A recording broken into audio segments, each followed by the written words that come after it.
بسم اللہ الرحمن الرحیم۔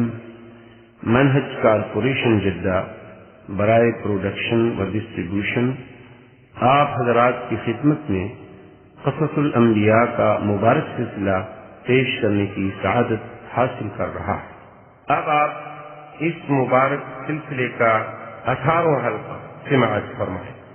اس لیے میرے عزیز یہ باتیں کرنی بڑی آسان ہوتی ہیں، الزام بھی بڑے آسان ہوتے ہیں۔ میں نے تو دیکھا ہی نہیں وہ علاقہ اللہ، میں تو کبھی زندگی میں نہیں گیا، لیکن جو علماء وہاں جاتے ہیں، جو بڑے بڑے ذمہ دار لوگ وہاں جاتے ہیں اور آگے سناتے ہیں، تو ہمیں ماننا پڑتا ہے کہ آج بھی قرآن پاک کی عظمت میں اور قرآن پاک کے احکام میں وہی اثر موجود ہے، لیکن شرط یہ ہے کہ ہم قرآن کو ماننے والے بن جائیں۔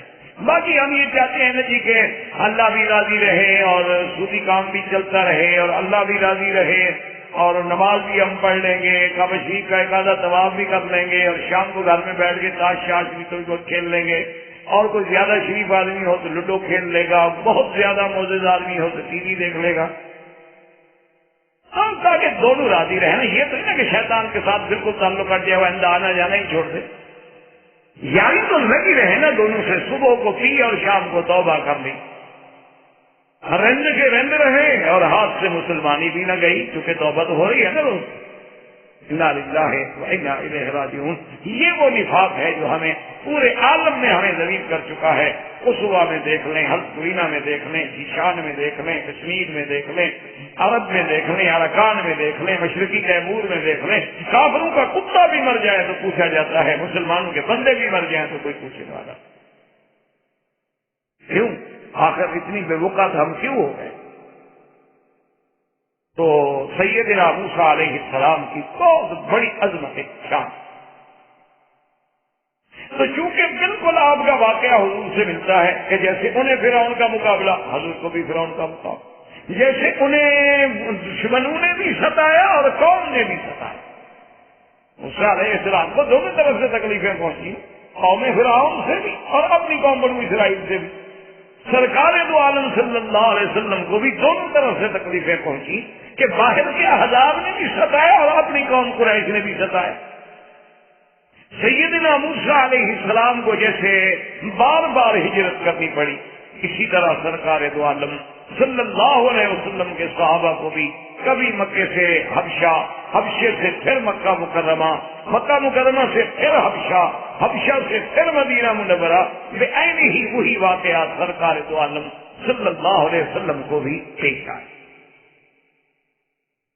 اور اسی طرح یاد رکھیں کہ جس طرح یعنی موسیٰ علیہ السلام کے ایسے معجزات جو بالکل ایسے واضح تھے جیسے سورج چمک رہا ہوتا، لیکن قوم نے نہ مانا۔ سرکار دو عالم سیدنا محمد رسول اللہ صلی اللہ علیہ وسلم کے بھی ایسے کھلے معجزات کہ جس کو ایک معمولی سی عقل والا بھی سمجھ لے، لیکن قوم نے نہ مانا۔ تو موسیٰ علیہ السلام کے قصے کو سرکار دو جہاں کے قصہ مبارک سے بڑی مشابہت۔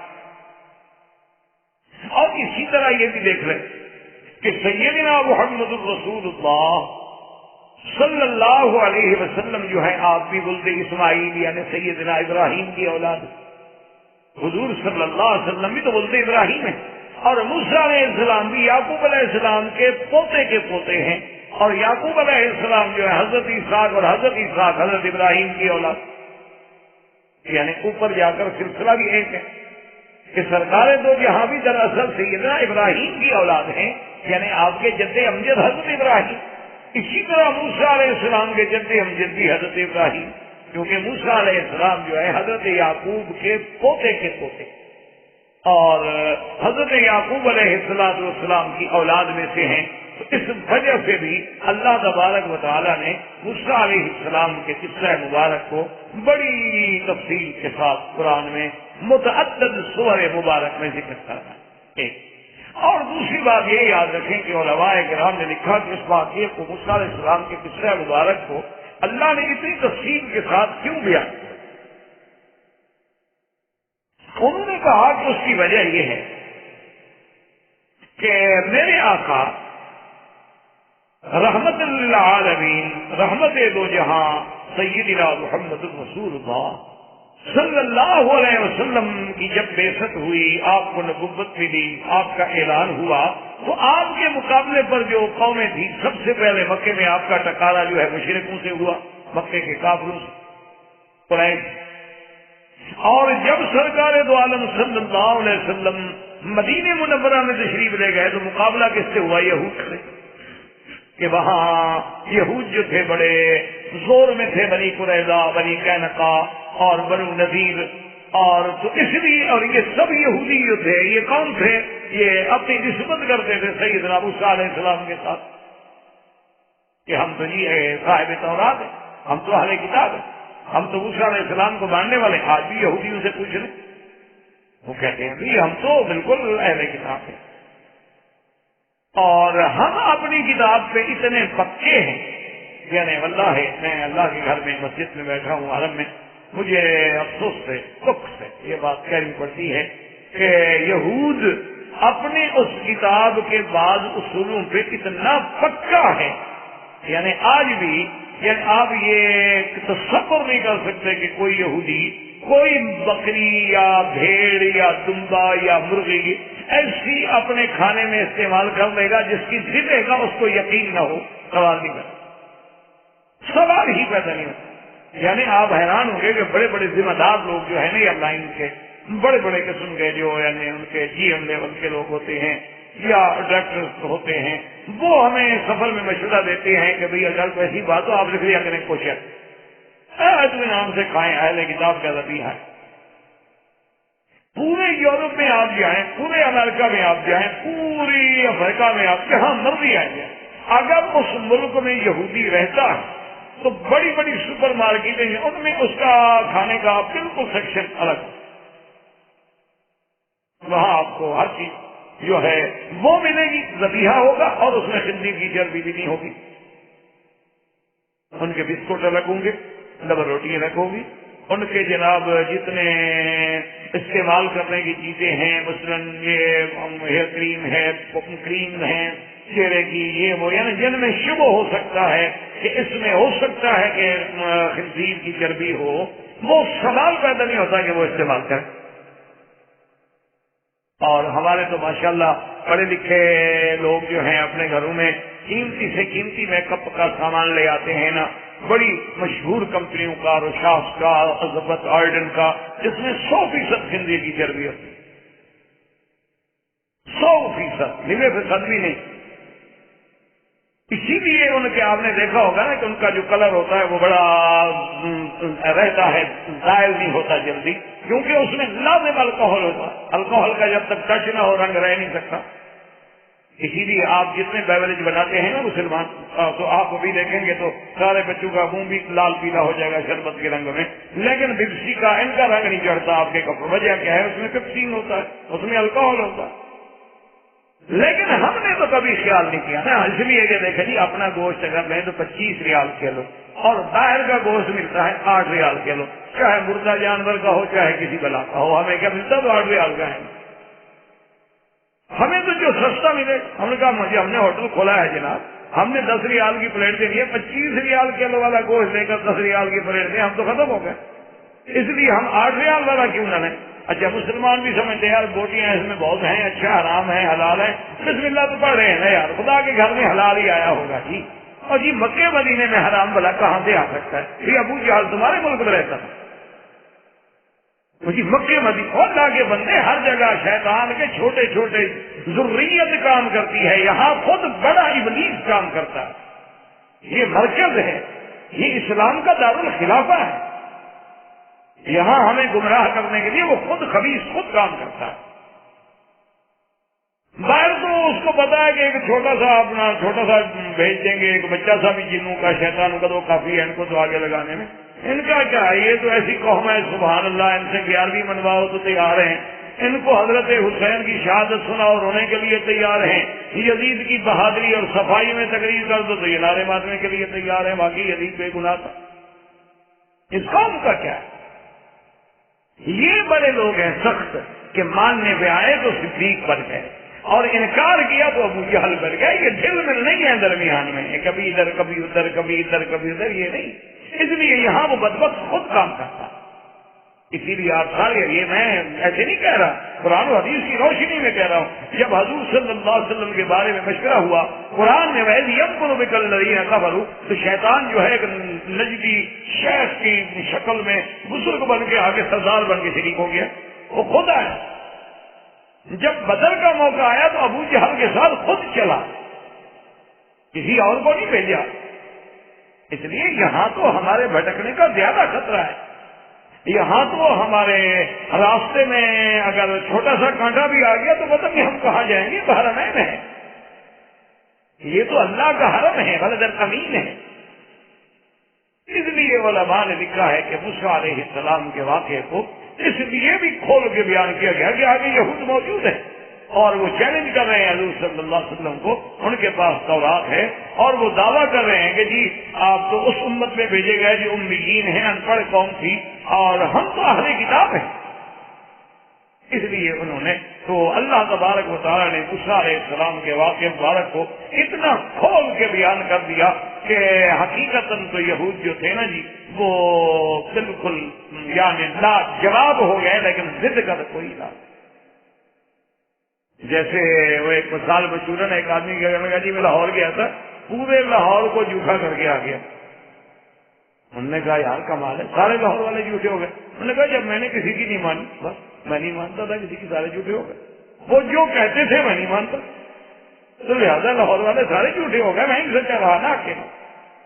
ورنہ حقیقت یہ تھی کہ ایک نبی امی سرزمین مکہ میں پیدا ہونے والے، الذی لا اب لہ ولا ام لہ نشأ فی قوم جہال، یعنی سرکار دو جہاں، یعنی جب پیدا ہوئے تو باپ فوت ہو گیا، 7 سال کے ہوئے ماں فوت ہو گئی. ایسی قوم میں پیدا ہوئے جو قوم جاہل ہے، امی ہے، جس نے ایک لفظ نہیں پڑھا ہوا، لیکن اس کے باوجود وہ ذات جو ہے قدوۃ للعالمین، سارے جہاں کے لیے اور جن و انس کے لیے اللہ تبارک و تعالیٰ اسے قدوہ بنا دے، نمونہ بنا دے، اس سے بڑی شان کیا ہو سکتی ہے. اور جب حضور ان کو بیٹھ کے یہ خبر دیں کہ موسیٰ علیہ السلام کا یہ قصہ ہوا، فرعون کے ساتھ یہ ہوا، نبوت ملی یہ ہوا، ہارون علیہ السلام کا یہ واقعہ ہوا، آپ کے باپ دادا بنو اسرائیل نے یہ کیا یہ کیا، تو اب اگر عقل 1 منٹ کے لیے بھی ہو تو ان کو سمجھنے میں دیر لگ سکتی تھی کہ اللہ کا نبی محمد عربی سچا ہے. ورنہ ان کو کیسے پتہ لگی ہمارے باپ دادے کا؟ ان کو کہاں سے خبر مل گئی؟ اس لیے بھی اللہ تبارک و تعالیٰ نے موسیٰ علیہ السلام کا واقعہ مبارک جو ہے بڑا کھول کر قرآن پاک میں بیان فرمایا. اور اسی طرح یاد رکھیں علماء کرام فرماتے ہیں کہ اس سورۃ القصص میں ابتدائی چند آیتوں میں تو گویا پورے موسیٰ علیہ السلام کے قصہ مبارک کا خلاصہ بیان کر دیا ہے اللہ نے خود بھی. یعنی جیسے پورا واقعہ مبارک ہے نا کہ اس کا پورا خلاصہ جو ہے ابتدائی آیات میں ہو گیا، اور پھر تفصیل جو ہے اللہ نے بعد میں ذکر کرنا. اس لیے سب سے پہلے اللہ فرماتے ہیں کہ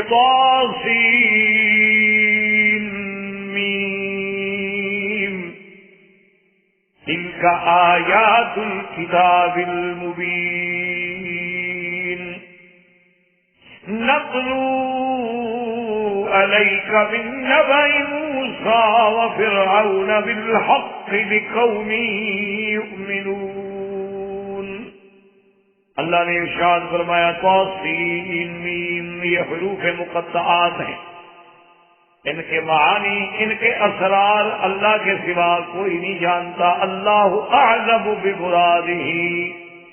فرمایا میرے محبوب تلک آیات الکتاب المبین، اور کتاب مبین سے مراد اللہ کا قرآن. اور اس کے بعد دیکھیں کتنا شان ہے، فرماتے ہیں نتلو، یہ نون عظمت ہوتی ہے، یاد رکھو یہ لفظ حرف نون جو ہے یہ نون عظمت کہلاتا ہے کہ خدا خود فرمائے کہ میں پڑھتا ہوں، ہم پڑھتے ہیں آپ پر، یہ عظمت شان کی دلالت ہوتی ہے. اور جب پڑھنے والا اتنا عظیم ہے تو جو پڑھے گا وہ کتنی عظیم چیز ہوگی. جب بات کرنے والا بڑا ہو اور تو بات بھی تو بڑی ہوگی. بادشاہوں کی بات بھی تو بادشاہ کے بعد مقام کی بات ہوگی، اور یہ تو شہنشاہوں کے شہنشاہ کی بات. اس لیے جہاں جہاں نون آئے گا یاد رکھیں جیسے اللہ نے فرمایا وَسَنُقْرِئُكَ فَلَا تَنْسَىٰ إِلَّا مَا شَاءَ اللَّهُ إِنَّهُ يَعْلَمُ الْجَهْرَ وَمَا يَخْفَىٰ وَنُيَسِّرُكَ لِلْيُسْرَىٰ وہاں بھی نون ہے وَنُيَسِّرُكَ لِلْيُسْرَىٰ. یا جیسے فرمایا اِنَّا نَحْنُ نَزَّلْنَا عَلَيْكَ الْقُرْآنَ اِنَّا نَحْنُ نَزَّلْنَا. یہاں بھی اللہ فرماتے ہیں کہ نَتْلُو عَلَيْكَ ہم پڑھیں گے آپ پر محمد مصطفیٰ ہم نے پڑھا آپ پر کیا مِن نَبَإِ مُوسَىٰ وَفِرْعَوْنَ بِالْحَقِّ لِقَوْمٍ يُؤْمِنُونَ. مِن نَبَإِ مُوسَىٰ یاد رکھو نبا مانا خبر انبا مانا اخبار لیکن فرق ہے دونوں میں. نبا اس خبر کو کہتی ہیں جو بڑی اہم خبر ہو بڑی عظیم خبر ہو یعنی لفظ خبر جو ہے وہ تو مطلق خبر کے معنی میں ہے اخبار تو لیکن نبا کا لفظ جو ہے معنی ہوتا ہے بڑی اہم خبر. جیسے اللہ پاک نے فرمایا اما یتسالون عن النبأ العظیم. وہ نبأ العظیم کیا ہے قیامت. جیسے فرمایا قل هو نبأ عظیم اور کہیں فرمایا ذالک من انباء الغیب. تو انبا مانا نبا مانا بہت بڑی عظمت والی خبر اور تلاوت کرنا مانا پڑھنا. اللہ نے فرمایا ہم آپ پہ تلاوت کرتے ہیں ہم آپ پہ پڑھتے ہیں ہم آپ کو خبر دیتے ہیں. من نبأ موسیٰ وفرعون بالحق موسیٰ علیہ السلام اور فرعون کا قصہ جو بالکل سچ ہے اور یہ خبر ہم آپ کو کیوں دے رہے ہیں لقوم یؤمنون تاکہ اس قوم کے لیے جو ایمان والے ہیں جو اللہ رسول کو ماننے والے ہیں ان کے لیے یہ اخبار یہ قصہ موسیٰ علیہ السلام جو ہے ہدایت کا ذریعہ بن جائے. یہاں اللہ نے آگے فرمایا ان فرعون علا فی الارض وجعل اہلہا شیعا یستضعف طائفة منہم یذبح ابناءہم ویستحیی نساءہم انہو کان من المفسدین. اللہ نے فرمایا کہ میرے محبوب ان فرعون علا فی الارض فرعون سرکش ہو گیا. اللہ کو یاد رکھے سرکشی کبھی تکبر نہ کریں. ہر گناہ کے لیے معافی کی گنجائش ہے لیکن جب آدمی تھوڑا سا تکبر کر بیٹھ جائے پھر ٹوٹ جائے پھر اللہ اس کو نہیں رہنے. اور اگر کبھی زبان سے کوئی کلمہ نکل جائے تو فوراً استغفر اللہ استغفار کر لیا اللہ سے معافی مانگ لی کیونکہ یہ کبریائی جو ہے نا یہ صرف میرے اللہ کو دیکھا ہے. اس لیے فرماتے ہیں العظمت ازاری والکبریاء ردائی. اللہ فرماتے ہیں عظمت بھی میرے لیے ہے کبریائی بھی میرے لیے. فمن نازعنی جو ان دو چیزوں میں حصے دار بننا چاہے خود تکبر کر کے میری صفت میں سے دینا چاہے فرمایا پھر میں قسم ہوں اس کو توڑ کے رکھ دیتا ہوں. اللہ تبارک و تعالیٰ کیونکہ متکبر شان اسی کی ہے اور کیسے کوئی تکبر کر سکتا ہے. اس لیے حضرت علی رضی اللہ تعالیٰ عنہ فرماتے ہیں کہ مجھے انسان سے تعجب آتی ہے کہ کیف یتجبر و کیف یتکبر کیسے وہ تکبر کرتا ہے کیسے وہ تجبر کرتا ہے جبار بنتا ہے. وہ بھول جاتا ہے کہ ماں کے پیٹ میں میری غذا کیا تھی. میں ایک گندے پانی سے پیدا ہوا اور دوسرا گندا خون کھا کھا کے میں زندہ رہا اور اس کے بعد روزانہ اپنی گندگی پہ بیٹھتا ہے اور اپنے پیٹ میں بھی گندگی لے کے پھرتا ہے. پھر میں پتہ نہیں کس بات سے تعجب تکبر کرتا ہے جی میں بڑا کیا بڑا کس بات کی بڑائی. بڑائی تو ہے تقوی میں بڑائی تو ہے تواضع میں بڑائی تو ہے اللہ کے صحیح معنی میں بندہ بننے میں. وہ پھر تمہیں خود بخود بڑا بنا دیتے ہیں پھر تمہیں خود بخود عزت عطا فرما دیتے ہیں. ورنہ فرمایا کہ کیسے حضرت علی نے فرمایا کہ مجھے تعجب آتی ہے فرمایا سب سے بہتر غذا انسان کے لیے کیا ہے اصل شہد اور وہ کیا ہے ایک کیڑے کی گندگی ہے. اور فرمایا سب سے بہترین کپڑا بننے کے لیے کیا ہے ریشم اور ریشم کیا ہے وہ بھی ایک کیڑے کا فضلہ ہے گندگی ہے.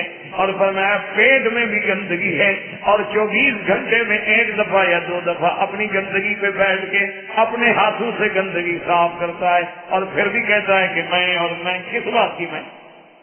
اس لیے اللہ نے فرمایا کہ فرعون جو تھا الا فی الارض، زمین میں فرقت وجعل اہلہا شیعاً، اور اس علاقے کے ملک کے رہنے والے جو تھے ان کو اس نے ٹکڑوں میں بانٹا ہوا تھا، تقسیم کیا ہوا تھا.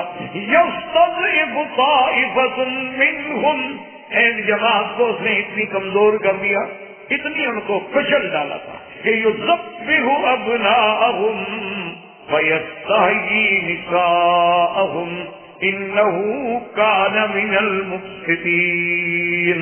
اللہ پاک نے فرمایا کہ وہ کیا کرتا تھا، ان کے بچوں کو، ذکور کو، لڑکوں کو ذبح کر دیتا تھا، ان کی عورتوں کو چھوڑ دیتا تھا، لڑکیوں کو چھوڑ دیتا تھا. وہ تھا بڑے فساد کرنے والوں میں. اللہ نے پہلے تو فرعون کے بارے میں ایک مختصر سے آیات مبارک میں گویا پورا خلاصہ. اور اسی طرح دیکھیں کہ بھی فرعون نے یہ کام جو ہے قتل والا کیوں شروع، اس کے بارے میں مفسرین کرام نے اور مورخین عظام نے دو باتیں. ایک بات تو یہ ہے کہ آپ نے پہلے سیدنا ابراہیم علیہ السلام کے قصے مبارک میں پڑھا تھا کہ وقت کے بادشاہ نے آپ کی بیوی جو تھی بی بی سارہ ان کو طلب کر لیا، کیونکہ وہ بڑا بد فطرت بادشاہ، اور وہ بادشاہ جو تھا اس نے سیدنا ابراہیم علیہ السلام کی زوجہ محترمہ سیدہ سارہ بی بی سارہ پہ نعوذ باللہ پوری نظر ڈالی، ہاتھ ڈالنے کی کوشش کی. بی بی صاحبہ نے دعا مانگی، اس کو شلل ہو گیا جسے فالج آپ کہتے ہیں، تو وہ بالکل بند ہو کے کھڑا ہو گیا، آپ حرکت ہی نہیں کر سکتا. وہ سمجھ گیا. اس نے بی بی سارہ سے استدعا کی کہ آپ مجھے معاف کر دیں، میں آئندہ ایسی حرکت نہیں کروں گا. آپ نے دعا کی، معاف کر دیا، ٹھیک ہو گیا. اس نے پھر پوری نیت کی، پھر وہی حملہ ہو گیا. آخر خلاصہ یہ ہے کہ بہرحال وہ اپنی اس بری نیت سے ناکام ہو گیا، نامراد ہو گیا. بی بی سارہ جو تھی باعزت طریقے سے حفاظت کے ساتھ واپس تشریف لے. جب سارا واقعہ آپ الحمدللہ پڑھ چکے ہیں تفصیل کے ساتھ، سیدنا ابراہیم علیہ السلام کو سارے واقعے کا پتہ چلا، تو اصل میں وہ کہتے ہیں کہ یہ بھی وہی فرعون تھا، فرعون مصر تھا. لیکن یاد رکھیں کہ فرعون تو لقب ہے، ورنہ فرائنا تو کئی آئے، جیسے ریان آیا، ولید آیا، رامسس آیا، رامسس سوم آیا، رامسس ثالث آیا، پھر اس کے بعد منفتاح آیا. یہ سب فرائنا کہلاتے. تو اس لیے لفظ یہی ہوتا ہے کہ فرعون فرعون فرعون، کیونکہ یہ ان کا لقب تھا. جیسے حبشہ کے لوگ جو تھے جو بادشاہ بنتا نجاشی کہلاتے، اسی طرح جیسے فارس کا علاقہ تھا وہ کسرا کہلاتے، روم والے جو تھے وہ اپنے آپ کو کیسر کہلاتے تھے، کسرا، کیسر، یہ سارے پرانے بادشاہوں کے لقب. تو سیدنا ابراہیم علیہ السلام نے پیشین گوئی کی اور آپ نے فرمایا کہ میری نسل میں، میری اولاد میں ایک اللہ ایسا بچہ پیدا فرمائیں گے کہ جو فرعون کی تباہی اور بربادی اور اس کے اقتدار کے خاتمے کا ذریعہ بنے. سیدنا ابراہیم علیہ السلام نے یہ بات بطور پیشین گوئی فرمائی. اب یہ پیشین گوئی کافی عرصہ گزر گئی، لیکن کتابوں میں آ گئی. چلتے چلتے چلتے وہ فرعون کے پاس پہنچی تو اس نے اپنے جو اس وقت کے اس کے احبار و رہبان تھے، کاہن تھے، صاحب تھے، منجمین تھے، اصحاب فلکیات تھے، ان کو بلایا کہ بھئی اب کیا کریں. آخر وہ لوگ سمجھتے تھے چاہے نہ مانتے ہوتے تھے جی، سچی بات تو سچی ہوتی ہے نا، آدمی کبھی ضد میں آ کے نہیں مانتا، لیکن جب گھر میں جا کے تجزیہ کرتا ہے کہتا ہے یار مولوی کی بات تو ٹھیک تھی، ہم سے بات تو تھی، چاہے اس کو بری بھی لگے، لیکن جب گھر بیٹھ کے تجزیہ کرے گا، جب ٹھنڈے دل سے بیٹھ کے اس پہ غور کرے گا، وقتی طور پہ تو اسے لگتا ہے یار میری توہین ہو گئی، مجھے ایسے کہہ دیا گیا. تو لیکن جب گھر میں بیٹھ کے تجزیہ کرتا ہے کہ بھئی بات تو ٹھیک ہے، ہم اگر ایک طرف صحابہ کی زندگی رکھیں، ایک طرف اپنی زندگی رکھیں، تو ہمارا کتنے % اسلام بنتا ہے. کبھی اس بچے کو بھی تو حل کر دیں گے، ہم کوشش کریں. اچھا، اسی طرح جب پیشین گوئی آئی نبی سے تو گھبرا گئے. انہوں نے کہا کہ ابراہیم الخلیل کی یہ پیشین گوئی ہے تو اس کو دیکھنا چاہیے. تو اس کے جو اس زمانے میں یعنی معاون تھے، اس کے رہبان سہرا علماء جو تھے، انہوں نے کہا یہ ایک حل ہم بتاتے ہیں، آپ ایسا کریں کہ ان کی نسل کا تعلق تو بنو اسرائیل سے ہے، وہ ان کی نسل ہے، حضرت یعقوب ان کی اولاد ہے، ہم کسی تو ان کی نسل میں نہیں، تو ان کی نسل میں آپ ایک فیصلہ کر دیں کہ جو بچہ پیدا ہو اس کو قتل کر دیا جائے، نہ کوئی بچہ پیدا ہونے دیں گے اور نہ کوئی آ کر ہمارا ملک چھینے گا۔ تو بعض علماء نے لکھا کہ اس نے اس لیے یہ حکم جاری کیا، اور بعض علماء نے ایک دوسرا واقعہ لکھا ہے اور اس کو بعض صحابہ رضوان اللہ علیہم اجمعین نے بھی اپنے روایات و آثار میں نقل فرمایا۔ وہ یہ ہے، وہ کہتے ہیں کہ فرعون نے خواب دیکھا کہ خرجت نار من بیت المقدس، کہ ایک آگ ہے جو بیت المقدس سے نکلی ہے، اور اس نے آ کر مصر میں جتنے قبطیوں کے گھر ہیں، محل ہیں، وہ سب کے سب جلا دیے، لیکن بنو اسرائیل کے جتنے گھر ہیں وہ محفوظ ہیں، ان کو آگ نہیں جلا رہی۔ تو جب اس نے یہ خواب دیکھا وہ گھبرایا، اور اس کے بعد اس نے اپنے اس دور کے جو ان کے راہب تھے، علماء تھے، جو مولوی تھے، جو پادری تھے، پنڈت تھے، ان کو بلایا، کہا کہ میں نے یہ خواب دیکھا، اس کا کیا کریں؟ انہوں نے کہا کہ جناب اس کا تو اب حل یہی ہو سکتا ہے، یہ علامت ہے اس بات کی کہ بیت المقدس کی جانب سے، یعنی اس طرف سے کوئی ایسا آدمی آئے گا جو قبطیوں کی ہلاکت کا ذریعہ بنے گا، ان کو جلا ڈالے گا اور بنو اسرائیل بچ جائیں گے۔ اس نے کہا اس کا حل کیا ہے؟ انہوں نے کہا اس کا حل یہ ہے کہ جتنے بنو اسرائیل کے بچے پیدا ہوں ان کو قتل کر دیا۔ تو انہوں نے یہ آرڈر جو ہے جاری کر دیا۔ یہ دو دلائل کا ذکر کیا گیا ہے اپنا، یعنی فرعون کا، جس کو قرآن خود کہتا ہے کہ یہ ابناءہم، بنو اسرائیل کے بچوں کو ذبح کرتے تھے اور ان کی اور لڑکیوں کو چھوڑ دیتے زندہ رہنے تھے۔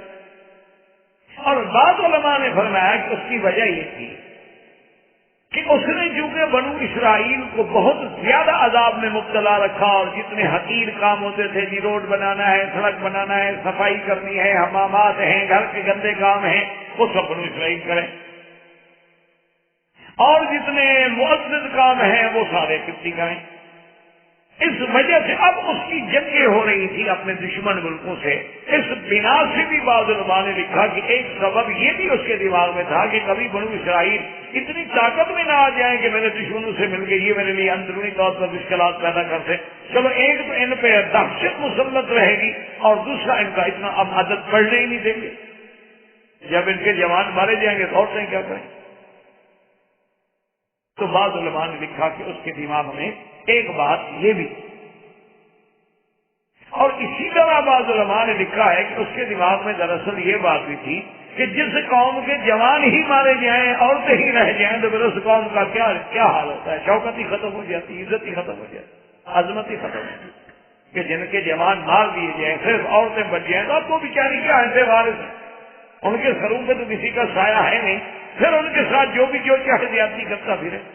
اس لیے یہ سارے مسائل، یہ سارے ماحول، یہ سارے حالات پیدا ہو گئے۔ اس لیے فرعون نے آرڈر جاری کر دیا کہ بنو اسرائیل پر نگرانی رکھی جائے، اور روایات میں موجود ہے کہ دایا عورتیں جو تھیں، قوابل جو تھیں، قابلہ جو تھیں، ان کو بھی حکم دیا گیا کہ ہر عورت پہ نظر رکھو، جو عورت حاملہ نظر آئے اس کے ولادت کے وضع حمل کے دنوں کو نوٹ کرو، اور پھر نگرانی کرو کہ اس کے یہاں کیا پیدا ہوا ہے۔ اگر لڑکا پیدا ہو تو قتل کر دو، اور لڑکی پیدا ہو تو اسی کے بعد کچھ روایات یہ آتی ہیں کہ جب متواتر قتل ہو گیا، اب جناب سال میں جتنے بنو اسرائیل کے بچے پیدا ہو قتل ہو گئے، تو بعض لوگوں نے فرعون سے کہا کہ جی آپ یہ تو کر رہے ہیں، ٹھیک ہے، آپ ایک بچے سے بچنے کے لیے یہ سارا اہتمام کر رہے ہیں، لیکن بنو اسرائیل کی جو قوت ہے، جو عددی قوت ہے، جو مین پاور ہے، وہ بھی تو ختم ہو رہی ہے نا، پھر ہمارے کام کون کرے گا؟ بھائی ان کے بوڑھے تو بوڑھے ہو گئے، وہ تو کام کرنے کے قابل نہیں۔ اچھا، جو جوان ہیں بوڑھے ہوتے جا رہے ہیں، اب جو پیدا ہونے والے ہیں ان کو آپ مار دیتے ہیں، تو پھر ہمارے لیے کون ہوگا جو ہمارے کام کرے؟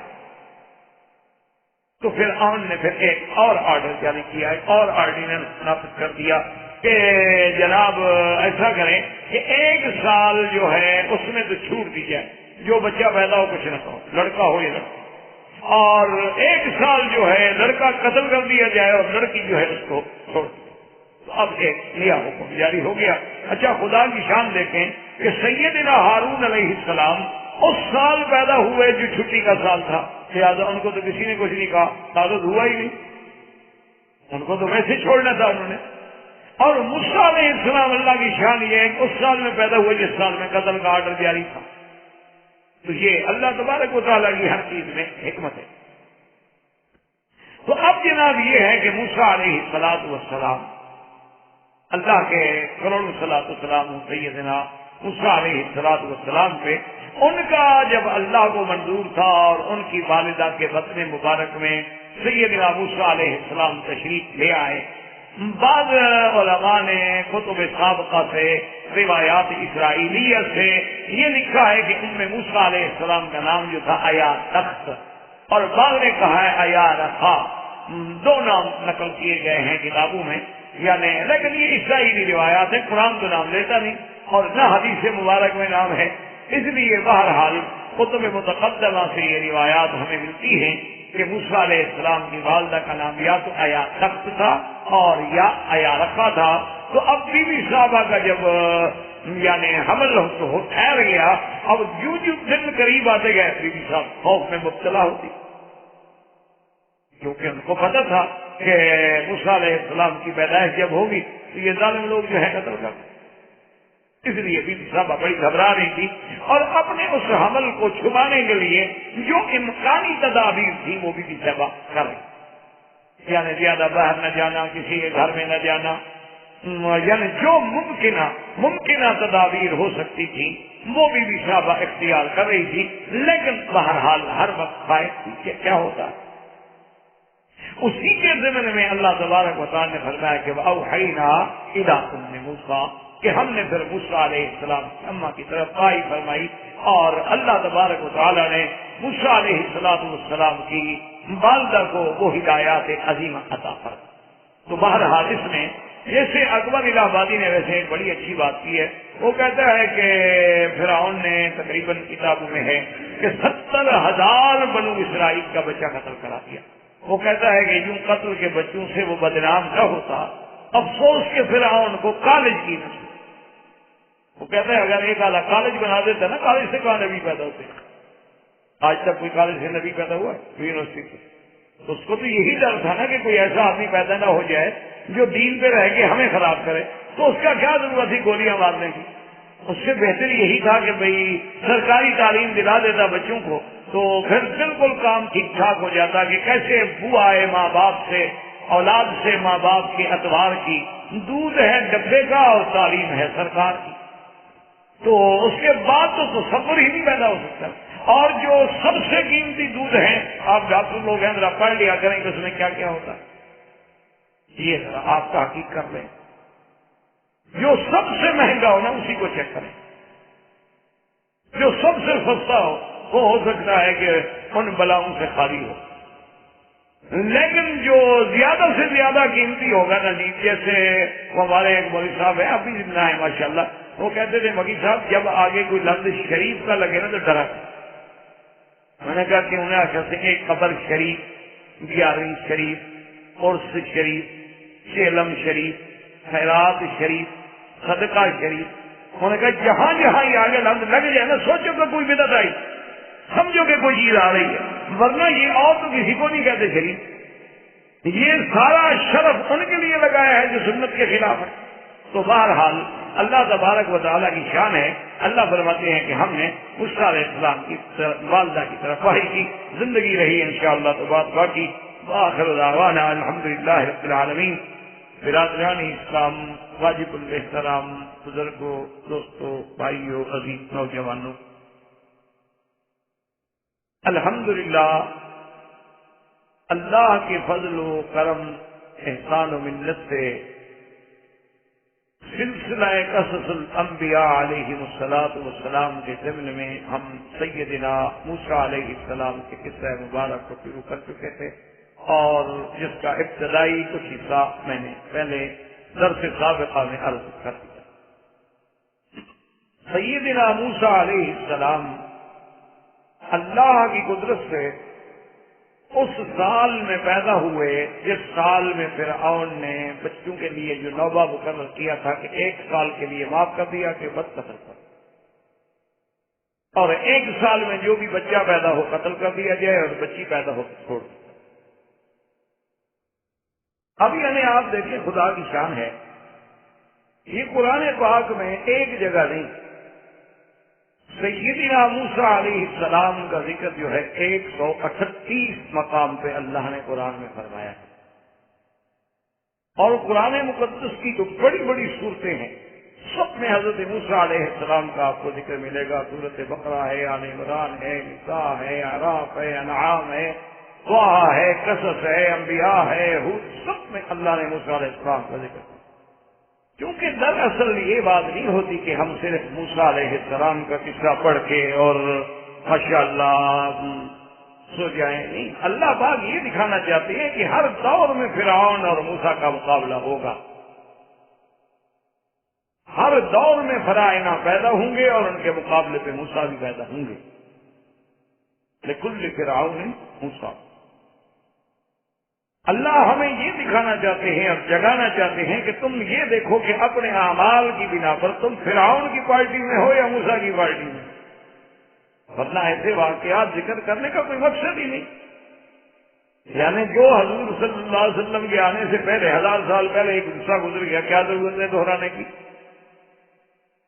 کیا ضرورت ہے قرآن مقدس میں اس کو 138 مقام پہ ذکر فرمانے کی؟ تو یہ اللہ ہمیں یہ واقعات اس لیے آتے ہیں عبرۃ لأولی الألباب، کہ عبرت بنے ہمارے لیے، اور ہم غور کریں کہ باطن کی قوت جو ہے وہ فرعون ہو، قارون ہو، شداد ہو، حامان ہو، لیکن جب قوت الہی سامنے آتی ہے، جب قوت رسالت و نبوت سامنے آتی ہے تو فرعونی طاقتیں ہمیشہ پاش پاش ہو جاتی ہے، بڑھ جاتی۔ اس لیے اللہ نے قرآن میں یہ قصص بیان فرمائے کہ آپ دیکھیں کہ موسیٰ اور ہارون علیہ السلام 2 بھائی ہیں، کچھ بھی نہیں صاحب، اور کس حالات میں موسیٰ علیہ السلام پیدا ہو رہے ہیں، یعنی آپ اس پہ غور کریں۔ اللہ تبارک و تعالیٰ یہ دکھلا رہے ہیں کہ موسیٰ علیہ السلام کس حال میں پیدا ہو رہے ہیں کہ باپ کی بات بھی نہیں ہے، ماں ہے، بہن ہے، اور اتنا چھپ کے ڈر کے کہ ولادت پہ، یعنی ہر گھر میں بچہ پیدا ہو تو خوشیاں ہوتی ہیں، ورنہ آج ہمارے گھروں میں بھی اگر کسی بیٹی کو شادی ہو اور حمل ہو جائے اور جناب تو سارے گھر میں خوشیاں ہوتی ہیں، دونوں گھرانوں میں، یعنی لڑکی کے ماں باپ کے گھر میں علیحدہ خوشی ہوتی ہے اور شوہر کے گھر والوں میں علیحدہ خوشی ہوتی ہے، اور جناب یہ ہے کہ احتیاط شروع ہوتی ہے کہ سیڑھی پہ نہیں چڑھنا، تیز نہیں چڑھنا، دوڑنا نہیں ہے، بیٹھے رہنا ہے، کام نہیں کرنا ہے، اور جناب ان کے لیے جو ڈرائی فروٹ ہیں وہ خالص دیسی گھی میں بھونیں اور کھلائیں، اور بچہ پیدا ہوگا، کپڑے بن رہے ہیں اور پہلے سے تیاریاں شروع ہو گئی ہیں، لیکن شان موسیٰ دیکھو کہ پیدا ہو رہے ہیں، ڈر رہے ہیں۔ کس ماحول میں اللہ کا نبی پیدا ہوا، اس سے ذرا غور۔ ایک طرف فرعون کی قوت ہے اور ایک طرف موسیٰ علیہ السلام کی ولادت کی کیفیت ہے۔ اللہ بتلاتے ہیں کہ اس طرح ہم غریبوں کے گھر سے ایک اٹھاتے ہیں جو فرعونوں کو ہلا دیتا ہے۔ اسی لیے آپ دیکھیں اور اس کو پھر آپ جوڑیں میرے آقا کے ساتھ کہ الم یجد کا یتیمن، الم یجد کا یتیمن فآوا۔ محمد مصطفیٰ آپ کو ہم نے یتیم نہیں پایا، پھر ہم نے آپ کو ٹھکانہ دیا نا کہ باپ پہلے فوت ہو گیا، ماں 7 سال کی عمر میں فوت ہو گئی، ابھی پوری طرح جناب جوانی چڑھی تو سکا جو چاچا تھا مہربان ابھی طالب فوت ہو گیا، اس سے پہلے عبد المطلب فوت ہو گیا، اکیلے محمد عربی، اور مقابلہ وقت کے فرائض سے ہے، ابو جہل سے ہے، ابی لہب سے ہے، عتبہ عتیبہ سے ہے، شیبہ ربیعہ سے ہے، ولید بن المغیرہ سے، ان لوگوں سے مقابلہ ہے جن کا مکے سے لے کر طائف تک باغات ہیں، زمینیں ہیں، پیسہ ہے، دولت ہے، اور اللہ کے نبی کے پاس فاجتک عائلا فاغنا، آپ کو تو ہم نے فقیر پایا، آپ کے تو گھر میں پیدائش کے وقت بتی جلانے کے لیے بھی پیسے نہیں تھے۔ اس لیے دیکھا کریں قرآن جب پڑھا کریں تو قرآن پاک میں غور کریں، اللہ کے قرآن میں غور و فکر کریں، اللہ تبارک و تعالیٰ کے قرآن کی دعوت کو سمجھیں کہ آخر اللہ ہمیں یہ واقعہ کیوں سنا رہے ہیں بار بار. اس لیے اب قرآن کہتا ہے کہ وَأَوْحَيْنَا إِلَىٰ أُمِّ مُوسَىٰ. یاد رکھیں کہ لفظ وحی جو ہے، ایک تو وحی ہوتا ہے اصطلاحی اور ایک معنی ہوتا ہے اس کا شرعی. بات کو سمجھیں. اصطلاحی جیسے یوں سمجھیں کہ حج کا معنی اگر لغتاً دیکھا جائے تو معنی کیا ہوگا؟ قصد، ارادہ کرنا. لیکن جب اس کا آپ اصطلاحی اور شرعی ترجمہ کریں گے تو یہ ہے کہ خاص مناسک کا، خاص احکام کا، خاص زمانے میں، خاص مکان میں، خاص وقت میں پورا کرنے کا نام حج ہے. تو اسی طرح یاد رکھیں کہ وحی جو ہے، ایک تو وہ وحی شریعت ہے، وحی نبوت ہے، جو اللہ تبارک و تعالیٰ صرف اپنے انبیاء میں، اپنے رسولوں پہ بھیجتے ہیں. اس کو کہتے ہیں وحی تشریع، وحی شریعت. اور ایک وحی معنی ہوتا ہے لغت کے اعتبار سے، یعنی اللہ نے خفیہ طریقے سے یہ بات کسی کے دل میں ڈال دینا، تو وہ اللہ تبارک و تعالیٰ غیر نبی کو بھی ڈال دیتے. اللہ تبارک و تعالیٰ چاہیں وَأَوْحَىٰ رَبُّكَ إِلَى النَّحْلِ. اللہ شہد کی مکھیوں کو بھی کہتے ہیں کہ ہم نے وحی کی. کیا معنی؟ یعنی ہم نے اس کو سمجھا دیا، ان کے دلوں میں ہم نے بات ڈال دی کہ أَنِ اتَّخِذِي مِنَ الْجِبَالِ بُيُوتًا وَمِنَ الشَّجَرِ وَمِمَّا يَعْرُشُونَ، کہ پہاڑوں پہ اپنے گھر بناؤ. تو اس کو گھر بنانا کس نے سکھلایا؟ اللہ نے. وہاں بھی لفظ وحی ہے. اس لیے یہ وہ وحی نہیں ہوتی. اسی لیے میں عرض کر رہا ہوں کہ بعض جو باطل فرقے ہیں وہ اسی لیے دھوکہ دیتے ہیں کہ جیسے مرزا غلام احمد قادیانی کہتا ہے کہ مجھ پہ بھی وحی آتی ہے. مرزا غلام احمد قادیانی نے کہا کئی دفعہ اب کتابوں کے مجھ پہ وحی آتی ہے.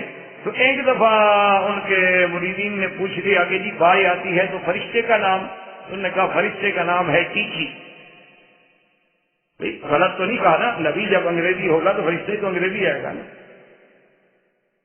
انگریزی نبی پہ کچھ دیسی فرشتہ تو نہیں آ سکتا تھا نا. وہ تو انگریزوں نے نبی بنایا تھا تو فرشتے تو انہوں نے بھیجنا تھا. اس لیے وہ ٹھیک کہتا ہے کہ ٹیچی آتا ہوگا. ان شیاطین لیوحون، شیطان بھی تو ایک دوسرے پہ وحی کرتے ہیں نا، ایک دوسرے کے دلوں میں بات ڈالتے ہیں. تو اب جناب جب اس کو پکڑا گیا کہ کیسے بدبخت تم کہتے ہو کہ مجھ پہ وحی آتی ہے. یہ جتنے باطل فرقے ہوتے ہیں نا آپ غور نہیں کرتے. یہ آپ کے جو آغا خاں ہیں نا، وہ جو بڑے تھے، وہ یورپ کے کسی ملک میں ان کا ایک اجتماع ہوا جس میں اس کے ماننے والے کثیر تعداد میں شریک تھے. تو اس فنکشن میں اس نے آخر میں پتہ نہیں کیا خیال آ گیا، تو اس نے کہا اپنے مریدین سے کہ میں بہت بوڑھا ہو گیا ہوں، کمزور ہو گیا ہوں، آپ میرے لیے دعا کریں کہ خدا مجھے صحت سے، قوت سے میں اپنی کمیونٹی کی خدمت کر سکوں.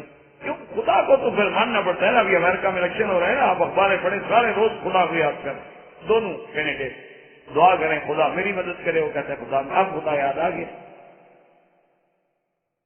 ویسے خدا کو چھٹی دی ہوئی ہے، لیکن اب چونکہ الیکشن لڑنا ہے تو اب تو مدد کی ضرورت ہے اللہ کی. تو اب رات دن ان کو بھی خدا یاد آیا ہوا ہے. تو بہرحال آغا خان کو بھی پتہ نہیں کیسے خدا یاد آ گیا. تو اس نے کہا کہ جی آپ دعا کریں کہ خدا میری مدد کرے اور میں کمزور ہو گیا ہوں. تو ان کے ایک مرید ہیں، وہ بڑے کروڑوں پتی کرب پتی، وہ کھڑے ہوئے. انہوں نے کہا حضرت آپ ہی تو ہمارے خدا ہیں، آپ کے لیے ہم کیسے دعا کریں؟ آپ تو ہمیں صحت و عافیت و طاقت بخشتے ہیں، آپ اس طرح کہہ کے ہمارا امتحان لینا چاہتے ہیں، حالانکہ خدا تو آپ ہیں.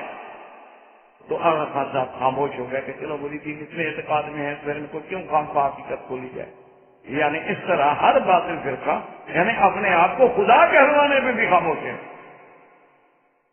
اور نمازیں معاف کرتی کہ جی کیا ضرورت ہے نمازیں پڑھنے کی، ایک دفعہ آؤ شاپ کٹھی کر کے پڑھ لو، بس ختم ہو گئی بات. مصروفیات ہے، بزنس کے دن ہیں. یہ اسلام تھوڑا ہے کہ ہمیں نمازوں میں لگا دے اور کافر ترقی کر دیں، بزنس میں آگے بڑھ جائیں. تو بہرحال مقصد یہ ہے کہ غلط فرقے جو ہیں ایسی باتیں کرتے ہیں. تو جب ان کو پریشر پڑا مرزا کو، قادیانی کو، کہ بدبخت واہی واہی کیسے، انہوں نے کہا یار واہی موسیٰ علیہ السلام کی اماں کے پاس بھی تو آئی ہے، وہ بھی نبی تو نہیں تھی نا. تو میرے پاس بھی اس قسم کی وحی آتی ہے. تو نے کہا کہہ دو نا کہ میں نبی نہیں ہوں، اور اگر میں نے یہ دعویٰ کیا ہے تو توبہ کرتا ہوں. اس نے کہا نہیں نہیں، اصل میں وہ جو بھائی آتی ہے نا وہ کبھی کبھی مجھے یہ کہتی ہے کہ تم نبی ہو. مقصد ہے کہ بات میں پھر کہتے یاد رکھو تو کہا یہ شریعت الگ ہوتی ہے اور وہی بطور لغت کے اعتبار سے مانا ہوتا ہے خفیہ طریق سے بات کا کسی کے دل میں پہنچا دینا. تو اللہ نے موسیٰ علیہ السلام کی اماں کے دل میں بھی بات ڈال. موسیٰ علیہ السلام کی والدہ کا نام جو ہے کتب سابقہ میں جو ملتا ہے وہ ہے ایادق، اور بعض علماء نے لکھا ہے کتب سابقہ سے ایارخا.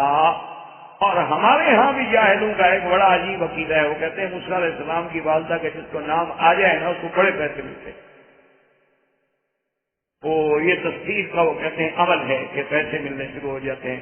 ایک آدمی مجھ سے بھی پوچھا جی موسیٰ علیہ السلام کی والدہ کا نام، میں سمجھ گیا کیوں پوچھنا چاہتا ہوں. میں نے کہا یار مجھے تو اپنی دادی کا نام نہیں آتا، موسیٰ علیہ السلام کی والدہ بہت پہلے پیدا ہوئی تھی تو ان کا نام میں آپ کو کیسے بتا سکتا. تو کہتے جی سنا ہے ان کے نام سے پیسے ملتے ہیں. میں نے کہا یار کمال ہے، پھر تو نبی سے بھی افضل ہو گئی کہ موسیٰ کے نام سے تو تمہیں پیسے نہیں ملتے، ہارون کے نام سے بھی تمہیں نہیں ملتے، اللہ کے نبیوں کے نام سے بھی نہیں ملتے، ملتے ہی موسیٰ علیہ السلام کی ماں کے نام سے.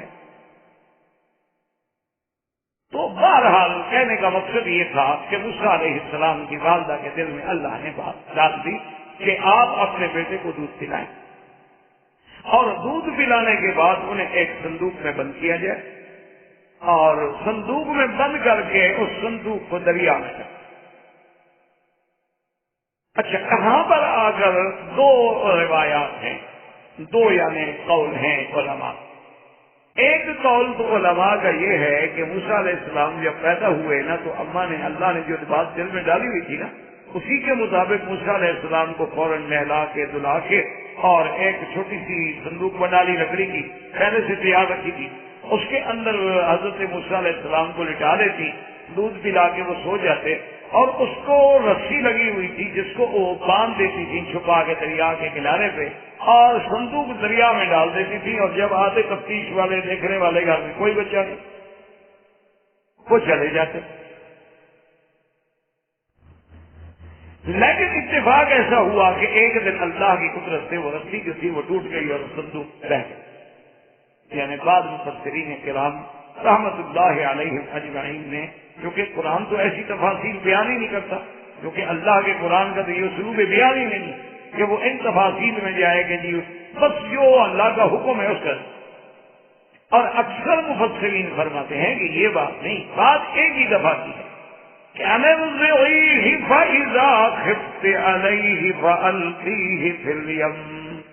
اللہ نے فرمایا موسیٰ علیہ السلام کی اماں آپ اپنے بیٹے کو دودھ پلانے کے بعد جب خوف محسوس کریں گے، تفتیش والے آ گئے، پولیس آ گئے، چیک کرنے والے آ گئے، فَأَلْقِيهِ فِي الْيَمِّ آپ ان کو دریا میں ڈال دیں. قرآن صرف اتنا کہتا ہے. یہ بھی مفسرین نے روایات صاحب کا دیا کہ یہ مقصد نہیں کہ بچے کو پکڑ کے دریا میں ڈال، مانا تھا کہ صندوق بنا کے ڈال. کیونکہ آگے روایات یہ کہتی ہیں کہ صندوق کھولا گیا تو مانا یہ ہے کہ ڈالا بھی صندوق میں گیا. قرآن نے اختصار فرمایا. اور دریا سے مراد جو ہے وہ دریائے نیل ہے. یہی مصر کا واقعہ ہے یہ سارا. تو اس موسیٰ سیدنا موسیٰ علیہ السلام کو وہاں ڈال دیں. اور ساتھ اللہ نے یہ بھی فرما دیا کہ لا تخافی ولا تحزنی، کہ موسیٰ علیہ السلام کی اماں یا اللہ نے قرآن میں دو لفظ فرمائیں، یاد رکھیں کہ لا تخافی، تم اپنا خوف بھی نہ کرنا، ڈر نہ کرنا، کوئی تمہارا کچھ نہیں بگاڑ سکتا.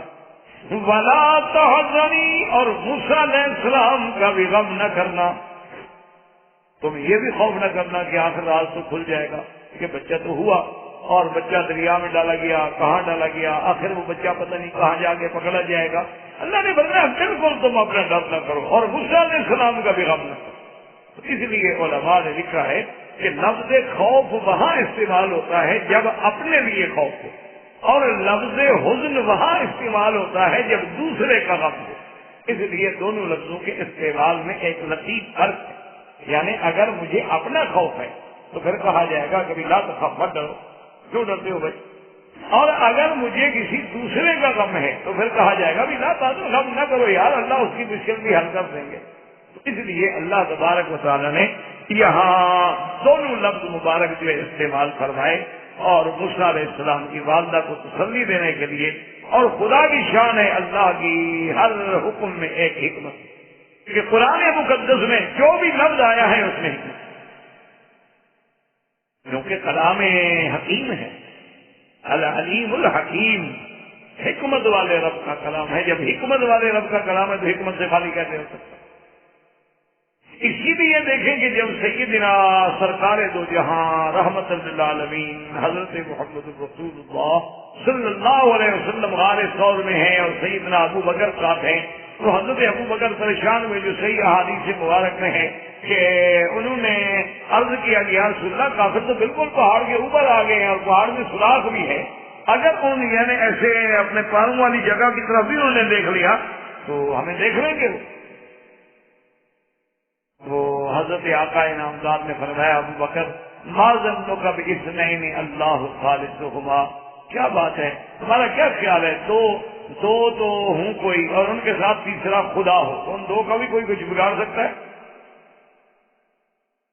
ما ظنک باثنین اللہ ثالثہما، تو تیسرا جب خدا ہمارے ساتھ ہے.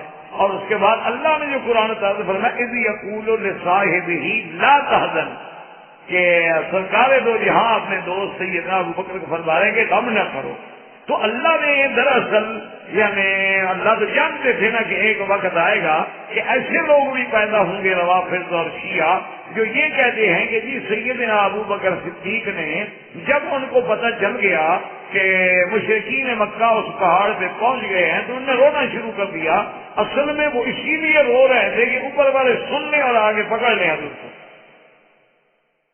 اچھا خدا کی شان ہے ان کے دل میں جو جھوٹا رونا لگایا نا اللہ نے ان کے گلے میں رونا ڈال دیا، ہمیشہ روتے رہتے، آنسو نہیں بہتا، روتے رہتے. اور خدا کا قرآن اگر آپ دیکھیں نا جو زیادہ رونے والے ہوں نا اکثر جھوٹے ہوتے ہیں. جاؤ اباہم عشاء یبکون، یوسف علیہ السلام کے بھائی تو روتے ہوئے آئے تھے، خود ڈال کے آ رہے ہیں کنویں میں اور آ رہے ہیں روتے ہوئے. خود حضرت حسین کو قتل کرا دیا، خط لکھ کے مدینے سے بلوایا، شہید کرا دیا، خود رو رہے ہیں.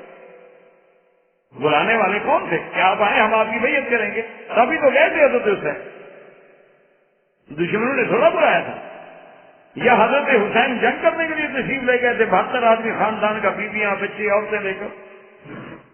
آدمی جنگ کے لیے جاتا ہے تو 200 400 جوان لے کے جاتا ہے، 1000 2000 اپنی فوج لے کے جاتا ہے، اپنے بیوی بچے آل اولاد چھوٹے اصغر اکبر ان کو تو لے کے نہیں جاتا. وہ تو خود شیعہ نے حسین نے تو دھوکہ دیا. تو بہرحال کہنے کا مقصد یہ ہے کہ دیکھیں خدا کی شان کہ اللہ نے واضح کر دیا کہ اذ یقول لصاحبہ لا تحزن. اللہ نے فرمایا میرا مدنی اپنے ساتھی سے کہہ دو آپ کا غم نہ کرے. مانا ہوا کہ ابو بکر کو حضور کا ہی فکر تھا، اپنا خوف نہیں تھا. اگر ابو بکر اپنے ڈر کی بات ہوتی تو اللہ لا تخف فرماتے، لا تحزن نہ فرماتے قرآن. تو اس ایک لفظ نے واضح کر دیا کہ صدیق تو حضور کے لیے رو رہے تھے، اپنی جان تو قربان کر چکے تھے. باقی یہ رہا کہ وہ شور مچا رہے تھے کہ کافر سن لیں، ان کافروں نے تو نہیں سنا، انہوں نے پتہ نہیں 1400 سال کے بعد کہاں سے سن لیا. اگر انہوں نے سنا ہوتا تو غار میں تو نہ جاتے پکڑنے کے لیے، انہوں نے تو نہیں سنا. ان کو رونے کی آواز 1400 سال کے بعد آ گئی. تو اس لیے یہاں یاد رکھیں 2 لفظ ہیں کہ لا تخافی ولا تحزنی. قرآن کی ایک آیت بھی سمجھ آ جائے نا تو سمجھو کہ اللہ کی کروڑ اور سارا قرآن پڑھ جائے اور ہمیں ایک حرف بھی سمجھ نہ آئے تو پھر اللہ رحمت کرے، پڑھنے کا ثواب تو خیر ہوگا لیکن سمجھنے والی بات تو اور چیز ہے. تو فرمایا کہ تم بھی ڈر نہ کرو، ہم آپ کی بھی حفاظت کریں گے، ہمارے نبی کی ماں ہے، تو مذاق ہوتی ہے، کوئی چھوٹا مرتبہ. ولا تحزنی، اور موسیٰ کا بھی غم نہ کرو. اچھا اور یہ بھی سنو، ہم آپ کو مبارک دیتے انا رادوہ الیک وجاعلوہ من المرسلین. اور یہ بھی ہمارا وعدہ ہے کہ موسیٰ علیہ السلام کو پھر لوٹائیں گے آپ کی طرف. یہ بھی ہمارا بات ہے، یہ نہیں کہ بس اب سمندر میں گیا تو بچ جائے گا، پتہ نہیں پھر آپ کو ملے گا کہ نہیں ملے گا. نہیں، انا رادوہ الیک، اور یہ بھی وعدہ ہے وجاعلوہ من المرسلین، اور آپ کے بیٹے کو ہم نبی بنائیں گے، رسول. اتنی شان دیں گے آپ، کوئی فکر. تو اب جناب موسیٰ علیہ السلام کی اماں نے ڈال دیا، اور ڈالنے کے بعد جو ہے وہ اللہ کے قرآن نے تو بالکل اختصار سے اپنا فرمایا کہ فَالْتَقَطَهُ آلُ فِرْعَوْنَ لِيَكُونَ لَهُمْ عَدُوًّا وَحَزَنًا إِنَّ فِرْعَوْنَ وَهَامَانَ وَجُنُودَهُمَا كَانُوا خَاطِئِينَ۔ اللہ نے فرمایا کہ آل فرعون نے پھر اس کو ڈھونڈا، فَالْتَقَطَهُ آلُ فِرْعَوْنَ۔ اور مفسرین کرام نے لکھا ہے کہ خدا کی شان ایسی ہوئی کہ موسیٰ علیہ السلام کو جب دریائے نیل میں ڈالا گیا تو دریائے نیل سے آگے انہوں نے ایک نہریں بنائی ہوئی تھی بطور خاص، جو فرائنا کے جو بڑے بڑے محل تھے نا، ان محلوں کے آگے سے کچھ نیچے سے وہ نہریں گزرتی تھی جمال اور خوبصورتی کے لیے۔ تو یہ صندوق اسی گھر میں آ گئی جو فرعون کے گھر میں جاتی تھی،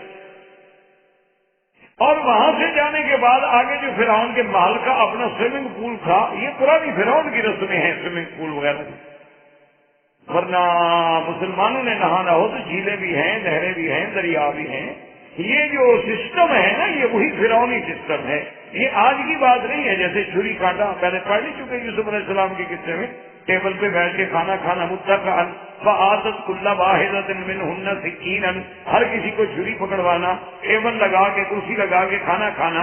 اسی طرح گھر میں سوئمنگ پول کا ہونا، مشاتائیں رکھنی، یہ بیوٹی پارلر کھولنا، یہ سب فرعونی تہذیب ہے اس وقت کی، آج کی نہیں ہے۔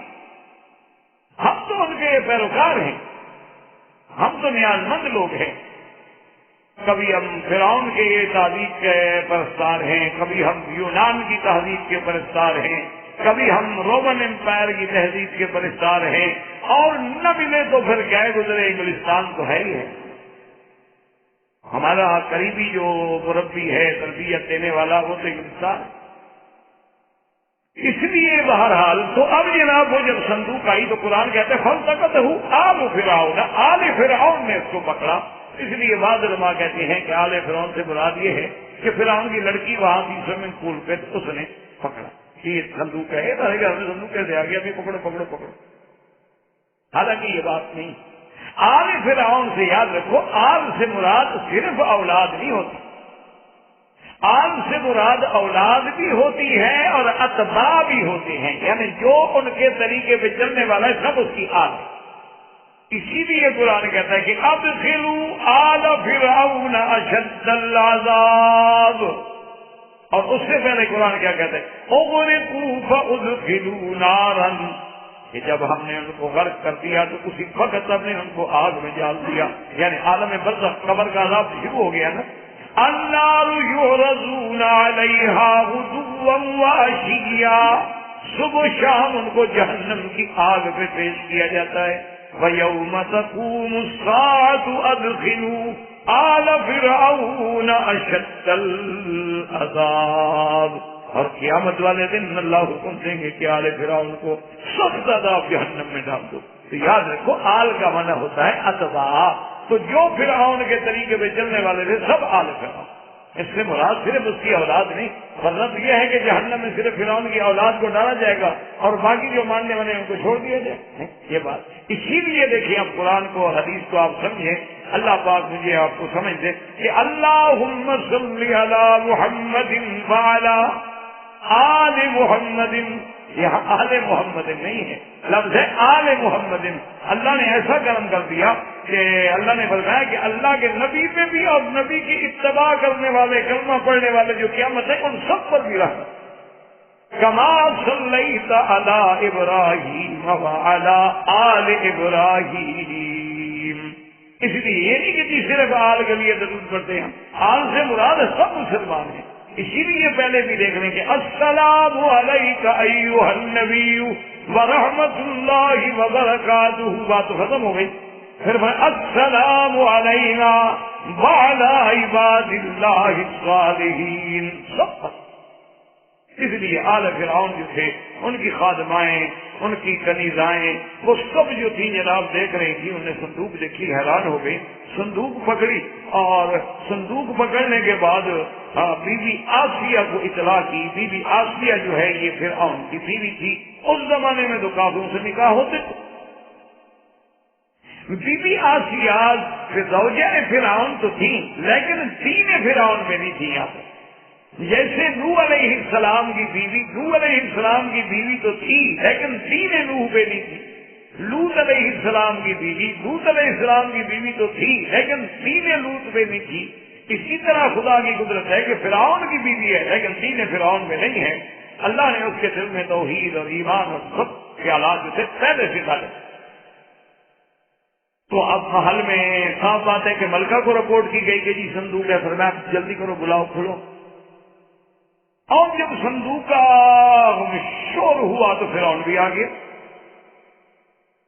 فرعون خود بھی آ گیا، کیونکہ اس کے محل کا ایک واقعہ تھا. وہ تو پورے محل میں شور ہو گیا نا جی. صندوق پکڑی گئی اور صندوق پکڑی گئی اور صندوق دریا سے نہروں میں آئی اور نہروں سے ندی نالوں میں جاتی اور وہ تو ہمارے محل کے سوئمنگ پول میں آ گئی، ہال میں آ گئی. تو فرعون بھی آ گیا اور اس صندوق کو کھولا گیا. جب صندوق کو کھولا جناب تو اندر تو موسیٰ علیہ السلام بیٹھے ہوئے ہیں. وہ تو نبی کا جلال ہے، جمال ہے، کمال ہے. تو جب فرعون کی بیوی نے دیکھا تو اس لیے قرآن کہتے ہیں وقالت امرأۃ فرعون قرۃ عین لی ولک. فرعون کی بیوی نے جب دیکھا تو اس نے کہا کہ بادشاہ سلامت، یہ تو بچہ، یہ تو تمہارے اور میری آنکھوں کی ٹھنڈک ہے. یہ ایسا بچہ تو ہم نے دیکھا ہی نہیں. تو مفسرین نے لکھا ہے کہ فرعون کہنے لگا کہ تمہاری آنکھوں کی ٹھنڈک ہو میری نہیں ہے. تو اسی لیے علماء نے لکھا ہے کہ پہلے دن اس نے نبی کی توہین کی تو اللہ نے کفر پہ موت لکھی، بدبخت کی. ہو سکتا ہے کہ پیغمبر کی توہین نہ کرتا تو اللہ ایمان نصیب کرتا. اللہ تبارک و تعالیٰ کیونکہ جو لوگ انبیاء کی اور اللہ کے عباد صالحین کی توہین کرتے ہیں پھر ان کے لیے بڑے مشکلات. تو انہوں نے کہا کہ اگر وہ بھی کہہ دیتا، کیا ایک بچے تھا کہ قرۃ عین لی ولک، بیوی ملکہ تو بڑی یعنی لائق فائق ہے نا، کہ اس نے کہا کہ میری بھی آنکھوں کی ٹھنڈک اور تیری بھی. اور لا تقتلوہ عسى ان ينفعنا او نتخذہ ولدا وهم لا يشعرون. اور فوراً بی بی نے کہا کہ مہربانی کر کے لا تقتلوا، کیونکہ وہ جانتی تھی یہ تو وہ سال ہے جیسے بچے قتل کیے جاتے ہیں. اور یہ بچہ تو خود فرعون کے گھر میں آ گیا، دشمن کے گھر میں خود آ گیا، قاتل کے گھر میں خود آ گیا ہے مقتول.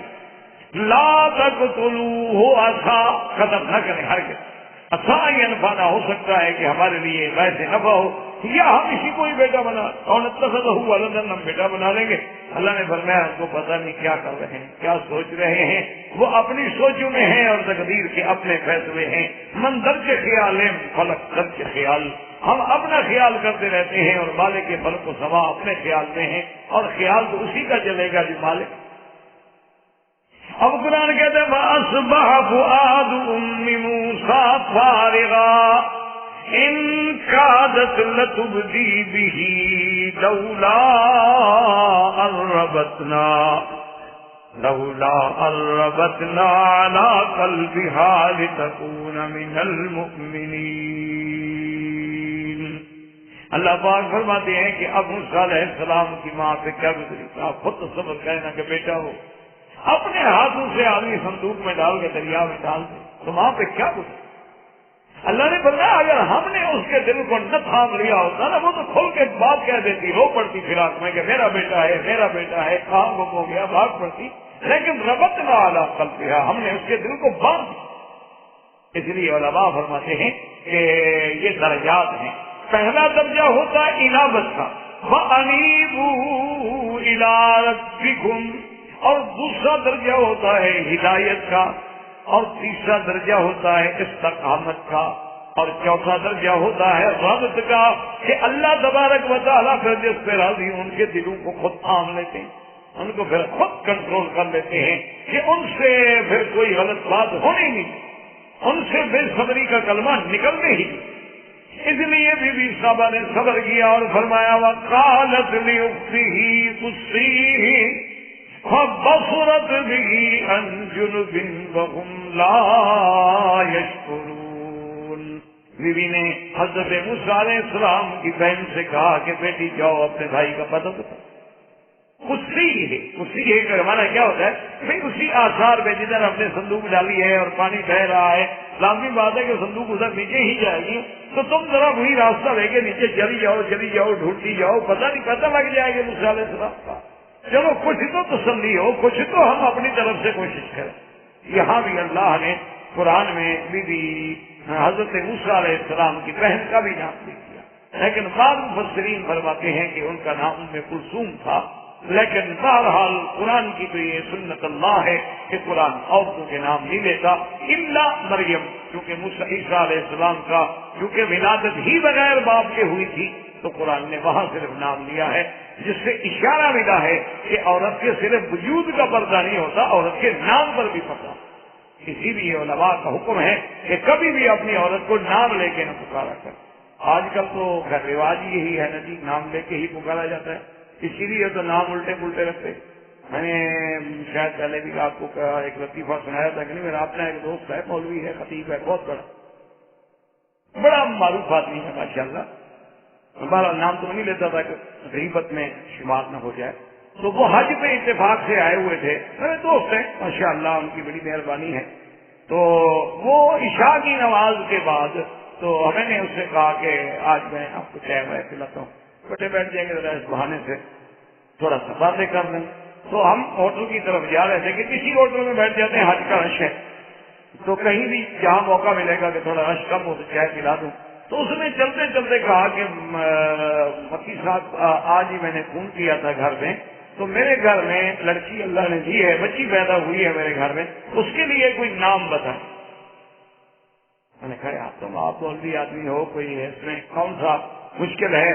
ہمارے لیے دوبارہ لیے سیدہ عائشہ کا نام ہے، سلمہ ہے، ام حبیبہ ہے، بی میمونہ ہے، ماریہ قبطیہ ہے، سیدہ خدیجہ ہے، بی بی سودا ہے، اتنے بڑے نام ہیں، ہمارے لیے کیا کمی ہے، کوئی نام رکھ لو۔ تو وہ جناب بڑے اس سے کہنے لگا کہ وکیل صاحب آپ کو پتہ نہیں ہے کہ آپ کی بھابھی جو ہے وہ بڑی ماڈرن ہے، تو ماڈرن نام بتائیں، یہ تو آپ مولوی والے نام بتا رہے ہیں۔ تو میں نے کہا پھر مونالیزا رکھ لو۔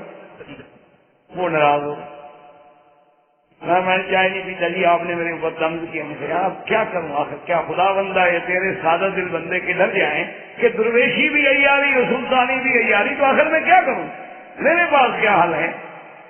میں نے تمہیں اتنے پیارے نام بتائے اور تم کہتے ہو کہ جی ماڈرنائز قسم کا نام ہو۔ آج کل تو خیر کمپیوٹرائز نام ہو جائیں گے، ماڈرن سے بھی ہم آگے چلے گئے۔ آج کل تو نام پوچھنا ہو مولوی کی بھی ضرورت نہیں، انٹرنیٹ پہ ڈال دو، شام تک ناموں کی لائن لگ جائے، جتنے مرضی آئے نام رکھو۔ کہتے کہ پھر یہ کوئی ضروری تھا کہ آپ ایک کافرہ کا نام لیں؟ میں نے کہا نہیں، کافرہ کا نام نہیں ہے، تو تخیل ہے، مونالیزا کا بھی اس کی مسکراہٹ ہے، تخیل ہے، واقعی کوئی نہیں ہے، حقیقت ہی کوئی نہیں، وہ تو ایک مال تخیل ہے، قوم کو بیوقوف بنایا گیا، پاگل بنایا گیا، پینٹنگ چوری ہو گئی، فلاں ہو گیا، یہ ہو گیا، غضب ہو گیا، اب اس کا کوئی سرے سے وجود ہی نہیں، وہ ایک تخیل تھا شاعر کا، بیٹھے بیٹھے اس نے بنا ڈالا تھا۔ تو بہرحال وہ جانے ان کا کام جانے۔ تو اللہ پاک نے قرآن میں نام نہ دے کر یہ حکم دیا ہے، اور فقہا لکھتے ہیں کہ گھر میں آدمی اس کو بلائے تو اس کے باپ کے نام کے ساتھ یا بنت فلاں، اور پھر جب اس کا بچہ ہو جائے تو بچے کی ماں، فلاں کی ماں، اس نسبت سے بلایا جائے، نام نہ لیا جائے، کیونکہ کبھی کبھی غلط لوگ جو ہیں نام سن کر بھی اسکینڈل بنا دیتے ہیں۔ اللہ تبارک و تعالیٰ ہر مسلمان کی بچی کو محفوظ رکھے۔ تو اسلام کی یہ سبق ہے، ہدایت ہے۔ اسلام کہتا ہے نام باہر نہ نکالو، اور ہم جناب 6 فٹ کی لاش باہر نکال کے بیچ دیتے ہیں، اب کیا ہوگا؟ اب اللہ حافظ ہے، اور تو کوئی علاج نہیں۔ بازار سے گوشت لینا ہو تو کبھی 1 کلو لے کر ڈاکٹر صاحب بھی ہاتھ پہ رکھ کے نہیں نکلے، لیکن یہ جو 6 فٹ کی لاش ہے، اتنا بڑا گوشت ہے، بغیر کپڑے کے باہر کر رہا ہے، اس پر کوئی نہیں کوئی چیل جھپٹے گی۔ اللہ کے بندے بس یہ ہے، ایک وقت آئے گا آپ دیکھیں گے کہ اسلام جو کہتا ہے وہ حق، دشمن کو بھی ماننا پڑے گا، کافر کو بھی ماننا پڑے گا، اعتراف کرنا پڑے گا، یعنی قیامت کے آنے سے پہلے پہلے اسلام کی حقانیت ماننی پڑے گی۔ تو بہرحال بیٹی تلاش کرتے کرتے چلی گئی، چلتے چلتے چلتے چلتے اب تو شورا ہو گیا تھا نا جی کہ بھئی ایک بچہ ہے، صندوق میں تھا اور فرعون کے گھر میں پہنچا ہے، اب دیکھو کیا ہوتا ہے، قتل ہوتا ہے، بچتا ہے، کچھ کہانیاں بن گئی۔ تو بی بی کو بھی پتہ لگ گیا، بی بی پہنچ گئی۔ قرآن کہتے فَبَصُرَتْ بِهِ عَنْ جُنُبٍ، دور سے کھڑے ہو کر کنارے سے دیکھا کہ ہے تو میرا بھائی، ہے تو موسیٰ علیہ السلام. بہن کیسے اپنے بھائی کو نہ پہچان. وَهُمْ لَا يَشْعُرُونَ، اور ایسے انداز سے دیکھا کہ وہ نہ سمجھیں کہ بھی اس کا کوئی تعلق ہے، اس کا کوئی تعلق معلوم ہوتا ہے. اب انہوں نے جناب بچے نے جب رونا شروع کیا تو انہوں نے دایا بلائی کہ جی دودھ پلاؤ، بچہ رو رہا ہے. اب جس کا بھی وہ بلاتے ہیں موسیٰ علیہ السلام دودھ ہی وَحَرَّمْنَا عَلَيْهِ الْمَرَاضِعَ، اللہ نے فرمایا ہم نے دودھ حرام کر دیا تھا کہ کسی کا دودھ نہیں پینا ہے. موسیٰ علیہ السلام خبردار، ہم نے وعدہ کیا ہے تیری اماں کا دودھ تجھے پلانا ہے اور کسی کا دودھ نہیں پینے دیں گے. یہ ہے خدا کہ فرعون کے گھر میں ہے موسیٰ علیہ السلام جو سب سے بڑا قاتل ہے. 70,000 بنو اسرائیل کے بچے کو قتل کیا اسی لیے کہ میرا اقتدار چھیننے والا بچہ پیدا نہ ہو. اللہ نے اسی کو اس کے گھر میں بھیج دیا کہ پرورش بھی میں نے تم سے کروانی. اسی لیے دیکھا جائے اللہ اسی لیے کہتے ہیں کہ ڈرو نہیں. جب تم حق کے داعی بنو گے، جب تم اللہ کی توحید کے علمبردار بنو گے، جب تم دین کی دعوت کو لے کر اٹھو گے نا، اللہ دشمنوں کے گھر میں تیرے لیے ٹھکانے پیدا کرے. اللہ فرعونوں کے گھر میں تیری حفاظت کے انتظام کرے. آپ گھبراتے کیوں ہیں؟ آپ کھڑے تو ہوں اللہ کے دین کے لیے. تو اب جناب انہوں نے جب دیکھا کہ بچہ دودھ نہیں پیتا رو رہا ہے تو اب آخر بہن تھی سمجھ خبردار. وقالت هل ادلكم على اهل بيت يكفلونه لكم وهم له ناصحون. بچی نے کہا کہ اگر چاہو تو میں تمہیں ایک گھر بتا سکتی ہوں، وہاں ایک بڑی پارسا بھی ہے، نیک بھی ہے، ہو سکتا ہے اور وہ خیر خواہ بھی ہیں، ہو سکتا ہے کہ وہ بچہ اس کا دودھ پی لے.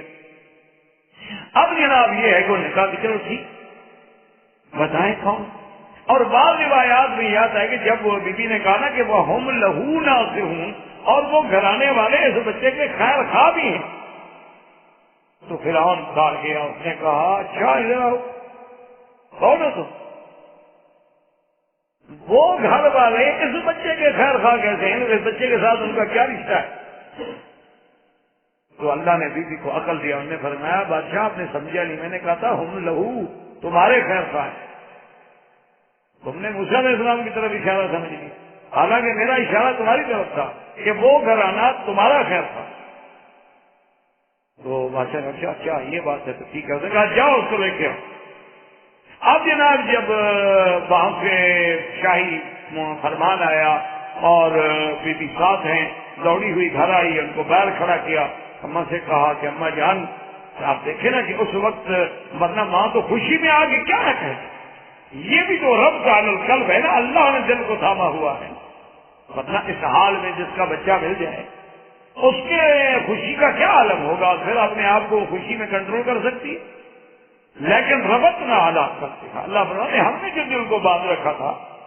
تو بی بی نے آگے بتایا کہ اماں جان بھائی سلامت سے خیریت سے ہے اور فرعون کے گھر میں. نے کہا فرعون کے گھر میں؟ کہا فرعون کے گھر میں. اور وہ باہر آئے ہوئے ہیں، مہربانی کریں، وہ تو کسی کا دودھ ہی نہیں پیتا، وہ تو رو رہا، چلے دودھ پلائے. تو موسیٰ علیہ السلام کی اماں نے کہا کہ نہیں میں نہیں جاتی. انہوں نے کہا ماں کیا کہہ رہی؟ انہوں نے کہا اللہ کا وعدہ تھا اِنَّا رَادُّوهُ إِلَيْكَ، ہم موسیٰ تیرے پاس لائیں گے. یہ تو نہیں کہا تھا تجھے لے جائیں گے. تو موسیٰ علیہ السلام اللہ کا وعدہ پورا ہوگا وہ میرے پاس آئے گا، نہیں کیوں جاؤں. اور اسی سے حکمت کا پتہ چلا کہ بیٹے ہی ماؤں کے پاس جاتے ہیں، یعنی کہ مائیں بیٹوں کے پاس چل کے جائیں. آج کل تو یہی دور ہے نا، آج کل تو مائیں بیٹوں کو منت کرتی ہیں. آج کل تو مائیں آگے نیاز مند بنتی ہیں اور وہ بھی بیٹا راضی ہو اور بہو راضی ہو تو 4 دن بیچاری گھر گزار دے. ورنہ تو اماں جانے کے لیے تو الگ جگہ بھی جاتی ہے. کبھی بوڑھے ہو گئے ہیں جی وہ ان کو ذرا یہاں ٹربل ہوگی، تمہیں نہیں ہوتی ان کو ٹربل ہو. ایسی نالائق ناقص اولاد ہے، اللہ معاف کرے، اللہ معاف کرے. یہ تو جب ہم مریں گے اس دن پتہ لگے گا کہ ان بڈھے بڈھیوں کا کیا مقام تھا، اللہ کے والدین کا کیا مقام تھا اور ہماری بیویوں کا کیا مرتبہ تھا. اللہ تبارک و تعالیٰ معاف فرما. میں نے کہا کہ نہیں، اس میں 2 حکمتیں تھی کہ ایک تو شان قائم رہے کہ بیٹا ماں کے پاس، اور اصل بات یہ تھی کہ اللہ کا وعدہ پورا ہو کہ اِنَّا رَادُّوهُ إِلَيْكَ، ہم اس کو لائیں گے تیرے پاس. اللہ کا وعدہ پورا. اور تیسری بات یہ تھی کہ اسی کو اللہ نے راز رکھنے کا بہانہ بنا لیا. اگر ماں دوڑ پڑتی تو راز ہی تو کھل جاتا نا کہ پتہ نہیں اصلی ماں تو نہیں آ گئی, یہ جو بھاگی بھاگی آ گئی ہے جلدی سے بچے کی بات سن کے. انہوں نے کہا میں نہیں جاتی, ان کو ضرورت ہے تو آ جائیں. اللہ نے راز بھی رکھ لیا, پردہ بھی رکھ لیا کہ وہ راز ہی نہ کھلا گی, یہ تو حقیقی ماں ہے موسیٰ علیہ السلام کی. اللہ فرماتے ہیں فَرَدَدْنَاهُ إِلَىٰ أُمِّهِ كَيْ تَقَرَّ عَيْنُهَا وَلَا تَحْزَنَ وَلِتَعْلَمْ أَنَّ وَعْدَ اللَّهِ حَقٌّ وَلَٰكِنَّ أَكْثَرَهُمْ لَا يَعْلَمُونَ. اللہ نے فرمایا کہ ہم نے پھر موسیٰ علیہ السلام کو ان کی اماں کی طرف لوٹایا کہ اس کی آنکھیں ٹھنڈی کر دیں, ہمارا وعدہ پورا ہو. کہ اولاد ایک ایسی نعمت ہے کہ جس کے دیکھنے سے آدمی کی آنکھیں بھی ٹھنڈی ہو جاتی. اللہ نے کیسا ایک لفظ میں اس سے بڑا محاورہ آپ دنیا میں نہیں ڈھونڈتے کہ کسی کہ اللہ تمہیں ایسی خوشی دے کہ اللہ تیری آنکھیں ٹھنڈی کرتے, اللہ تیری اولاد کو تیرے لیے قرۃ عین بنا دے. اس سے بڑا دعا اور اس سے بڑا جملہ راحت و آرام کا پوری دنیا کی ادب اور تاریخ میں مل نہیں سکتا. جو اللہ کے کلام کا کون مقابلہ. اللہ نے فرمایا ہم نے موسیٰ علیہ السلام. اچھا, اور خدا کی شان یہ ہے کہ وہ بی بی بھی آ گئی. انہوں نے کہا بی بی آزم کا کیا بات ہے آپ, انہوں نے کہا جی نہیں, وہ بی بی کہتے میں تو نہیں آتی, آپ نے دودھ پلانا ہے تو بچے کو بھیج دیں. انہوں نے کہا چلو بچہ رو رہا ہے بھی بھیجو, بچے کو بھیج دیں. اور اس نے کہا کہ جناب اس کا کیا ہوگا. انہوں نے کہا جی آپ اس سے کہہ دیں ہم انعام و اکرام سے تمہارا گھر بھر دیں گے, تمہارا مہینے کا اتنی تنخواہ, تمہارا یہ بونس, تمہارے یہ لنچ, تمہارے لیے سواری, تم تو ہمارے بچے کی ماں ہو. اب تو یہ ہمارا بچہ ہے, ہم نے موسیٰ کو بچہ بنا لیا ہے. تو اللہ نے فرمایا دیکھو ہم جب راضی ہوتے ہیں نا تو ماں کو بیٹا بھی ملا دیتے ہیں اور ماں اپنے بیٹے کو دودھ بھی پلائے اور پیسے بھی دے. فرمایا جب ہم راضی ہونے پہ آ جاتے ہیں تو ہم پھر اس طرح دیتے ہیں کہ ماں اپنے بیٹے کو دودھ پلا رہی ہے اور پلانے کے پیسے بھی ساتھ دے رہی. دونوں نعمتیں ہم نے دے دی کہ ہم نے موسیٰ علیہ السلام کو ماں کی گود میں بھیجا تاکہ ان کی آنکھوں کی ٹھنڈک بنے اور غم ختم ہو, اور وَلِتَعْلَمْ أَنَّ وَعْدَ اللَّهِ حَقٌّ, اور وہ یقین پختگی پہ پہنچ جائے کہ اللہ کا وعدہ حق ہے, اللہ کا وعدہ سچا ہے, اسے کوئی نہیں پھیر سکتا. لیکن وَلَٰكِنَّ أَكْثَرَهُمْ لَا يَعْلَمُونَ. افسوس یہ ہے کہ اکثریت جو ہے وہ یہ بات نہیں جانتی کہ اللہ کا وعدہ حق ہے اور اللہ کا فرمان جو ہے وہ کبھی غلط نہیں ہو سکتا. اب موسیٰ علیہ السلام, بعض مفسرین نے لکھا ہے کہ ایک دفعہ موسیٰ علیہ السلام ابھی بچپن میں ہیں, ابھی آپ کی عمر تھی یعنی 2 سال کا لکھا ہے, ابھی یعنی وہ زمین پہ چلتے تھے, گھسٹ کے چلتے تھے. تو کبھی کبھی بی بی آسیہ ان کو بلا لیتی تھی دیکھنے کے لیے, ورنہ رہتے تو موسیٰ علیہ السلام اپنی اماں کے گھر میں تھے, لیکن کبھی کبھی آسیہ بی بی بھی ان کو بلا لیتی تھی دیکھنے کے لیے. تو ایک دن بلایا تو بی بی آسیہ نے سینے سے لگا کے موسیٰ علیہ السلام کو اٹھایا ہوا ہے. فرعون آ گیا. فرعون جو آیا تو اپنا اس دور میں فرعونہ جو تھے بادشاہ وہ زیور پہنتے تھے باقاعدہ, گلے میں سونے کے بڑے بڑے لاکت, اور ان کی جو داڑیاں ہوتی تھیں ان میں وہ موتیوں کی لہریں اور موتیوں کی لڑیاں لگاتے تھے. ہیرے جواہر ڈائمنڈ ایک دوسرے وہ چمک رہی ہیں رات کو, جو لائٹ پڑی اور چمک آئی, کبھی زمرد ہے یا کوٹ ہے فلان ہے. تو وہ بھی فرعون کا وہ مرصع, سر پہ تاج اور یہ ساری چیزیں. تو اس نے فرعون نے بھی یہ کیا کہ اس نے کہا کہ چلو اب بی بی آسیہ خوش ہو جائے گی. اس نے بھی موسیٰ علیہ السلام کو اٹھا لیا کہ چلو ذرا بی بی خوش ہو جائے گی کہ میں بھی بچے سے پیار کر رہا ہوں. تو جب موسیٰ علیہ السلام کو انہوں نے اٹھایا تو سینے کے ساتھ قریب کیا تو موسیٰ علیہ السلام نے داڑھی پکڑ کے مارا تھپڑ منہ پہ فرعون. وہ تو موسیٰ تھا نا جی, وہ تو موسیٰ تھا نا علیہ السلام, وہ تو جلالی پیغمبر ہے, چاہے بچہ ہو تو کیا ہے, نبوت کے فیصلے تو پہلے ہو چکے ہیں نا. اِنَّا رَادُّوهُ إِلَيْكَ وَجَاعِلُوهُ مِنَ الْمُرْسَلِينَ, وہ تو رسول ہے. احباب کرام, اس کے بعد اب آپ اس مبارک سلسلے کی CD نمبر 19 سماعت فرمائیں.